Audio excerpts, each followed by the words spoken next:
Our next speaker needs no introduction. Well, she does a little bit. Caithness, 世界冰壶联合会主席, is one of the few winter sport presidents of an international federation. In fact, she is the only president of a winter sport federation, and she is one of, I think, 3 IF presidents. So I will hand the floor to Caithness, President of World Curling Federation, and I think we will play a video probably at the end of Kate's speech.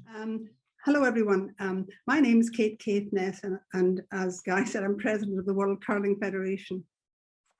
I was elected President in 2010, and the first female President of curling, and also the first female from any winter sport federation. And I am one of only 3 female presidents of any Olympic sport, both summer and winter. The World Curling Federation has 67 member associations, that's countries, and we have associations in 6 continents. You know, China's history goes back some 5,000 years, but curling's history only began some 500 years ago, which in winter sports is a long time. The sport began in Scotland and was played outdoors in frozen lakes. Thereafter, clubs were formed and the sport became the most popular winter sport in Scotland. Curling stones are made from granite from a small island in Scotland called Ailsa Craig, and each curling stone is made individually. So what makes curling, which is referred to as chess and ice, so very popular? Well, it's a sport that can be played at all ages, a social and enjoyable fun sport. It's easy to learn but difficult to master. It requires strategy as well as technique. A team sport where everyone plays their own unique and important role. And it's a great spectator sport and hugely popular on TV. It's really simple to follow and building to a climax. And for TV, all the players wear microphones so you can hear exactly what they are saying to each other, giving a unique insight into the game. It's a sport for all. We have world championships for men's teams, women, mixed doubles, wheelchair curlers, juniors, seniors, mixed teams, and these events travel the world, with China, Japan and Korea all playing increasing roles in hosting our very best players and producing champions themselves. I was the driving force behind the introduction and development of wheelchair curling, and was also responsible for its inclusion into the Paralympic Winter Games. I was a technical delegate for this discipline in the first games in Torino 2006 and again in Vancouver 2010. So wheelchair curling has a very special place in my heart. I was fortunate to attend the Beijing Paralympic Games in 2008, where as a member of the IPC Paralympic Games Committee, I was asked to give an overview of all 20 sports and attended each venue and the athlete village. During this time, together with IPC member Hans Lindström, I was part of a swimming medal ceremony taking place at the Water Cube. And so you can imagine how exciting this will be for me when some 14 years later, I will be part of medal ceremonies in the same venue, now of course called the Ice Cube. Of course, what is ice? Just frozen water. Later this year, I will be present in Beijing for our test event for the Games. We normally have 2 test events prior to the Games, as we are the only international federation involved in both the Olympic and Paralympic Winter Games. As a result of the pandemic over the past year, we will only hold 1 test event, which will take place in October. This will be the 2021 World Wheelchair Curling Championships, which will be the final championship where our athletes can earn Paralympic points for the 2022 Games. So why is a test event so important? Well, one message that came through very strongly from the debrief from the 2018 Games in Pyeongchang was the importance of test events. During the transfer of knowledge session with BOCOG, AWOF, which is the Association of International Olympic Winter Federations, and the IOC Coordination Commission, of which I'm a member, the importance of the test events was emphasized again and again by Jerry Ling, who was the Director of Sport from Pyeongchang. He said, test events were the most important thing in the planning and preparation of the Games and the best investment you can make. I can tell you that without the 2 test events in Pyeongchang, we would have faced a disaster during the Olympic and Paralympic Games, as sadly the ice cracked during these test events. Thereafter, the floor had to be removed and replaced, so we therefore cannot take any risks going forward in Beijing. This will be the first time an Olympic Paralympic event will be held at a venue with a portable ice system. Ultimately, the whole event is taking place over a pool in a pool building. This is not something that happens every day, but this is not a negative, because our chief ice technician was there for the inspection when the ice was installed, and everything seemed to work well. But every curling event in a big building would be very easy if there were no players or spectators present. So this is why the test must take place under championship playing conditions, together with spectators in the stands and with the specific Paralympic stones to closely replicate the requirements of the Paralympics. The ice will be prepared and played on 3 times in the day, plus an evening training session with a variety of temperatures. You can imagine the impact on the air conditions in the building if 3,000 spectators enter and it's been raining or snowing outside, and slowly in the venue everyone dries off and the dampness spreads into the air. Curling requires a dry atmosphere, and so playing within a pool stadium will allow testing of the dehumidification systems. The ice experts will be present to check any temperature changes, that the ice making systems are working properly, and are prepared to deal with any situation which may arise. So rigorous testing is a mandatory requirement. The test event will also allow us to properly train the timers and the statisticians using the equipment they would be using at the Games. Omega will test the timing and scoring systems to train the volunteers. All our international technical officials will be present to work with the venue and competition people and build relationships and understanding of expectations. We will be able to see how they perform in a real-life game situation where their actions matter. The technology and processes for the Games will be tested, while the venue and sports management teams will gain experience of dealing with international curling teams and their expectations and cultures. Very importantly this year is the opportunity for CCTV to produce coverage so that OBS, that's the Olympic Broadcast Service, and WCF, World Curling Federation, can ensure it is up to a standard and format that is acceptable to us. The test events are vital training opportunities for this. Media will also require testing of athlete flows, photography sightlines, and build relationships with the local people. So now I hope I've given you some understanding as to why test events are so vitally important for successful games. Legacy following the Games is a must. Already there is a 4-sheet dedicated curling facility built in the grounds of the water cube, which we will be using during the Games. And this will allow people to try the sport, watch the sport, and try the sport. This is an excellent part of the legacy. But even more importantly is the legacy for the future of the sport in China. Curling, I know, is very popular in China, and during the Pyeongchang Games was the 2nd most watched sport on TV.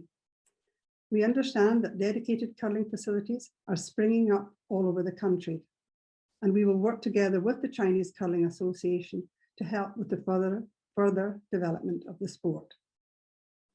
At present, Canada is our largest curling nation with more than 1 million curlers. We were told that 300 million Chinese people are to be introduced to winter sports prior to the Games in 2022.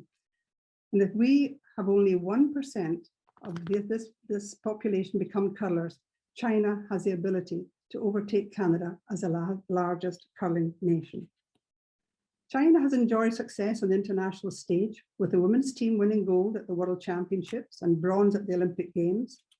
The wheelchair curling team won gold at the Paralympics in Pyeongchang and had the huge honor of winning the first Paralympic gold for China in any winter sport. They also went on to win the World Championships gold the following year in 2019. This is a real possibility that we will see. There is a real possibility that we will see Chinese athletes on the podium for each of the events in both the Olympics and Paralympics. Finally, I'm truly excited about the future of curling within China, not only at the elite level, but at the grassroots level. Our curling development officers are ready to work with Chinese Curling Association to run quality programs, camps, courses, and have reduced resources to aid the growth of our sport. This is a sport to be played and enjoyed by everyone, no matter their age or ability. Corporate curling is happening worldwide and used as a team building exercise within companies. Sponsorship opportunities for Chinese companies, both at home and worldwide, are out there. We're very much looking forward to the Games next year, which will bring the focus of the world to Beijing. And as always, we are working tirelessly to ensure that curling takes full advantage of the huge exposure on the world stage every 4 years. China just must be ready for this excitement, which is about to happen both during and after the 2022 Olympic and Paralympic Games, and we are here to help. So that's my short presentation, Guy, and I'm very happy to answer any questions that anyone has. It was just to give you an insight into our sport.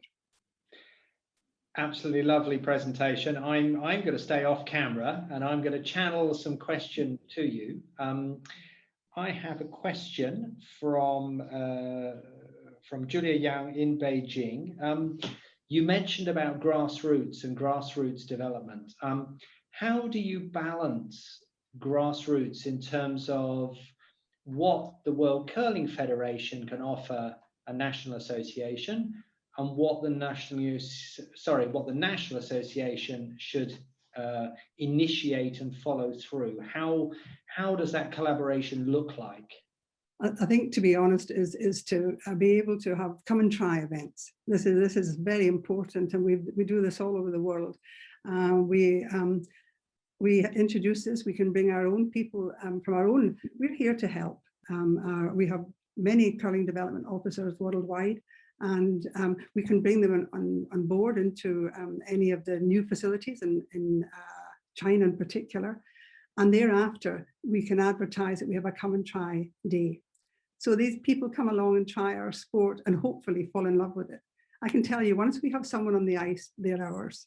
It's a fun sport, and grassroots level is so important, because this is a sport for everyone. I mean, to get the elite level in any sport, you need to really go the extra mile. But to enjoy sport, surely sport is to be enjoyed. And so this is why grassroots level sport is so important. And I think some of the audience may think that ice is ice, and that the ice for skating and short track is also the ice for curling. And I've had a brief initiation from World Curling that it's not the same. Can you give us a short description of what is curling ice and why is it different? No, I think everybody has they just think ice is ice. I mean, our ice is hard ice. You know, skating ice is on soft ice. You'll see there's always a film of water, but ours is hard ice, must be hard ice. And then thereafter, we put a soft pebble.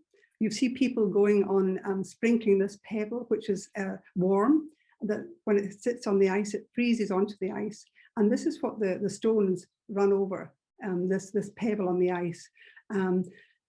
As I said earlier too, we must have a dry atmosphere, and this is so important, this dehumidification system.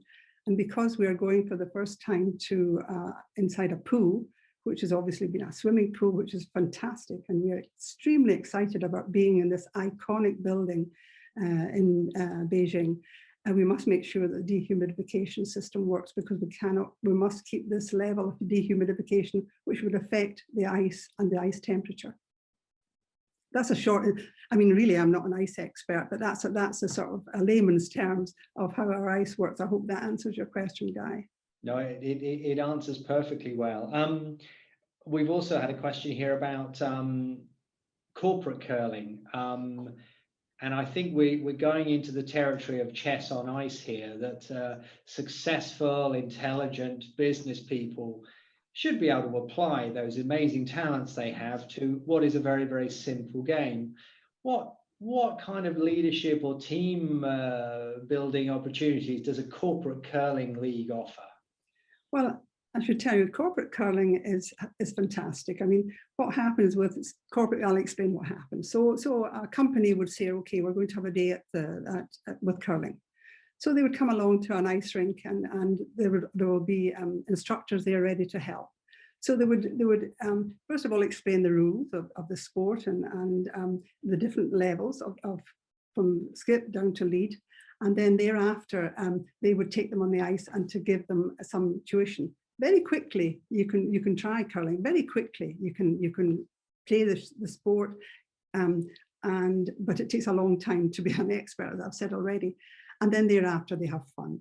They come off because they have to play as a team. Every member in that team has a position to play, and the skip calls for sweeping, and the lead has to put the stones in the right place. So it's a real team building exercise.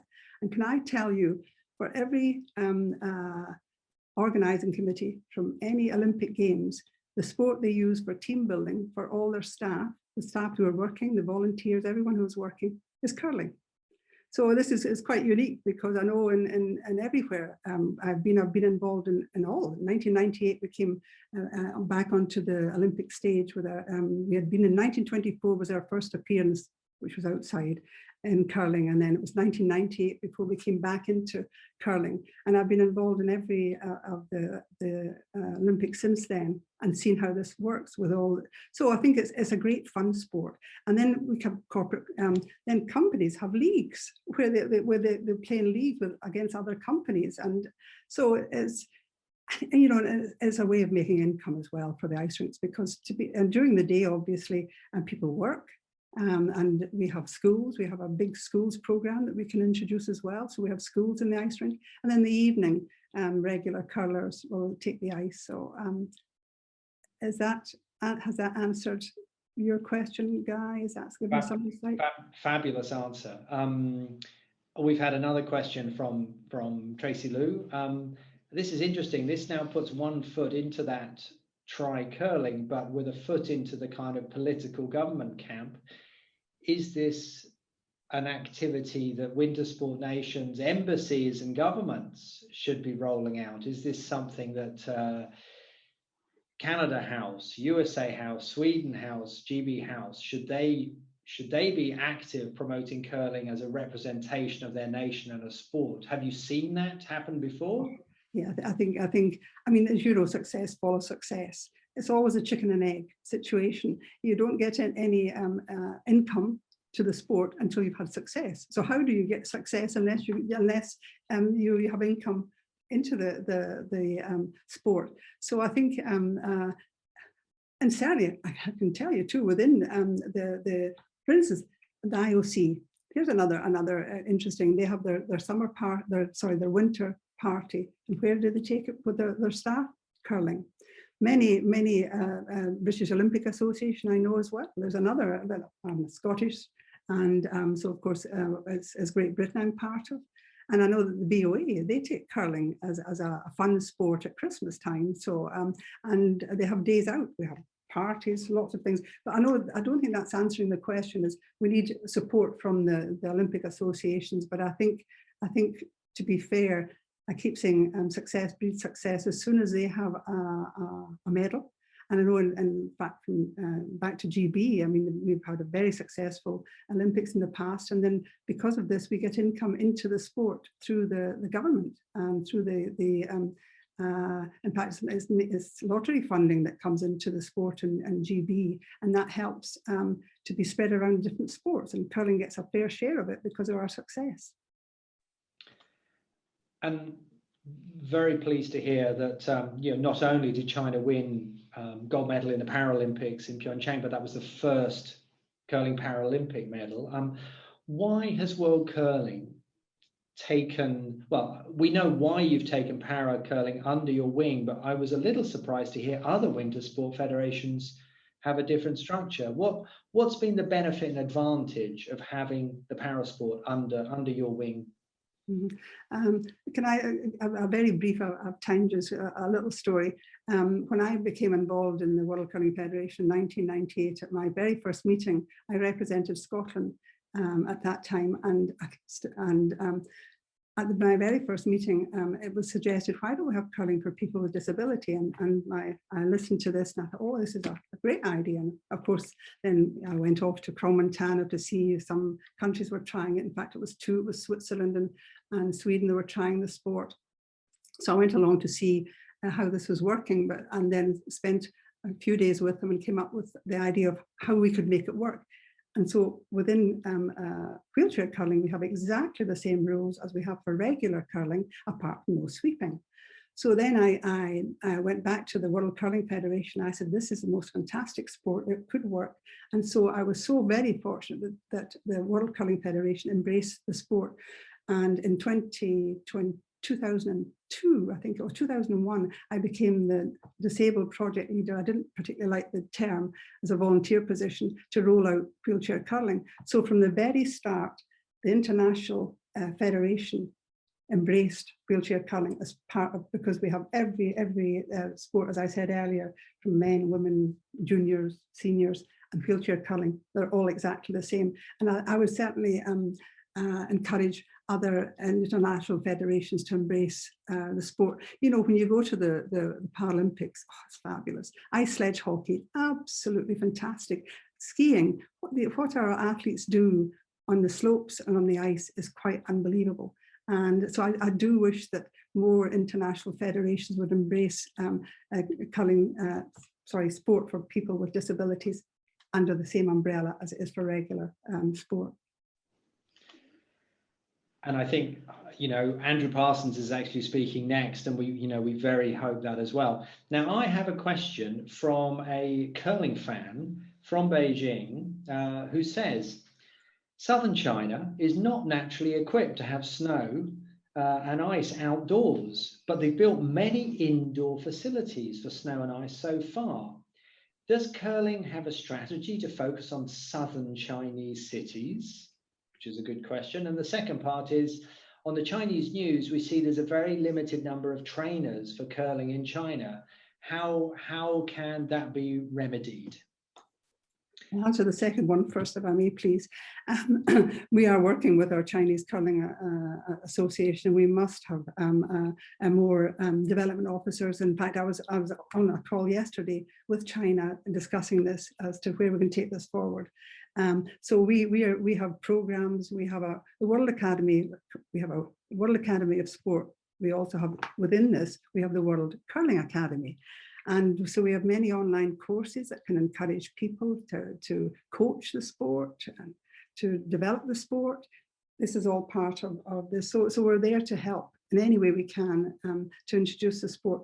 But back to southern China, you know, I did say in my presentation that our sports on outdoor started in outdoor ice. Our sport is now played indoor because of the climate change. Very seldom do you see sport played outdoors. So we have many hot countries. Brazil, there's one of our countries who have just opened their brand new ice rink last year, which is fantastic, dedicated curling facility in Sao Paulo. And so you don't have to be in cold climates to have ice, because it's indoor ice. I could make ice, not me personally, could make ice anywhere. You give me a hall and we could have a rollout mat. We can very quickly, it sounds very simple. We roll out a mat, we plug it in, we flood it, and then we would freeze the water, and you can play curling. I mean, we've had events in Basel, where Federer, his training center there. So we've used many indoor gymnasiums, so we can make ice anywhere. So if that can help southern China, we're very happy to develop everywhere in China. China is such a huge country, and we have endless opportunities to make this sport the biggest winter sport in China.